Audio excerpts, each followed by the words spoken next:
Tahukah kamu kalau karbon dioksida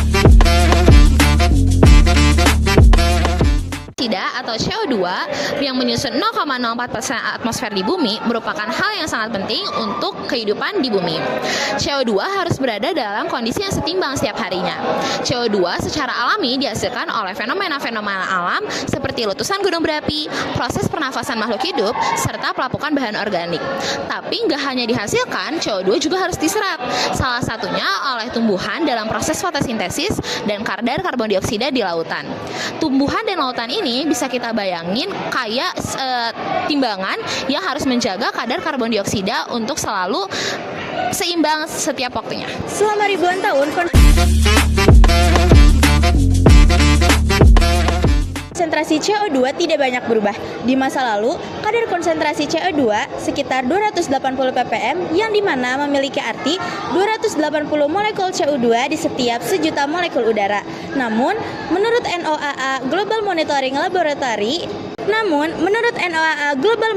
Laboratory, kadar konsentrasi CO2 sekarang sudah meningkat banyak, yaitu di angka 420 ppm.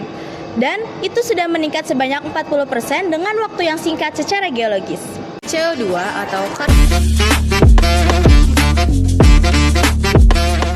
karbon dioksida adalah gas rumah kaca yang sangat berpengaruh terhadap iklim bumi.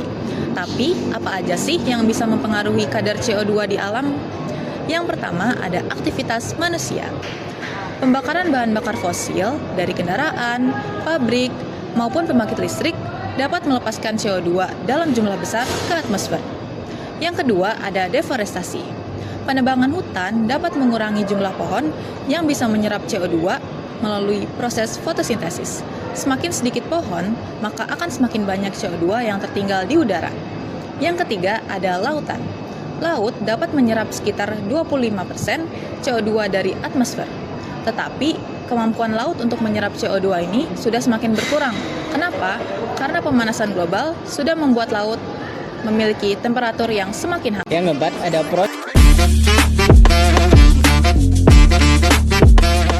proses alam. Gunung berapi dan proses alam lainnya juga dapat menghasilkan karbon dioksida yang berlebih, walaupun jumlahnya nggak sebanyak aktivitas manusia. Kelima, pertanian dan peternakan. Proses fermentasi dan penggunaan pupuk juga dapat menyebabkan CO2 berlebih dan gas rumah kaca lainnya seperti metana. Jadi, apa dampaknya perubahan iklim jika karbon dioksida tetap menumpuk? Nah, perubahan iklim merupakan dampak nyata dari meningkatnya karbon dioksida di atmosfer yang menyebabkan suhu global terus naik. Kondisi ini memicu berbagai perubahan cuaca ekstrim seperti badai besar, banjir, kekeringan, hingga kebakaran hutan yang makin sering terjadi. Tidak hanya berdampak pada cuaca, pemanasan global juga mempengaruhi keseimbangan ekosistem. Banyak spesies tumbuhan dan hewan kesulitan untuk beradaptasi, bahkan terancam punah.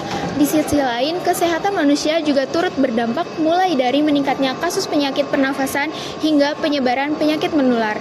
Selain itu, perubahan iklim dapat mengganggu ketersediaan air bersih dan pasokan makanan yang dapat menimbulkan masalah kelaparan serta kerawanan pangan di berbagai wilayah.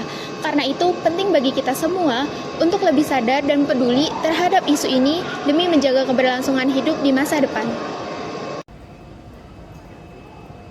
Sekian dari kami. Terima kasih.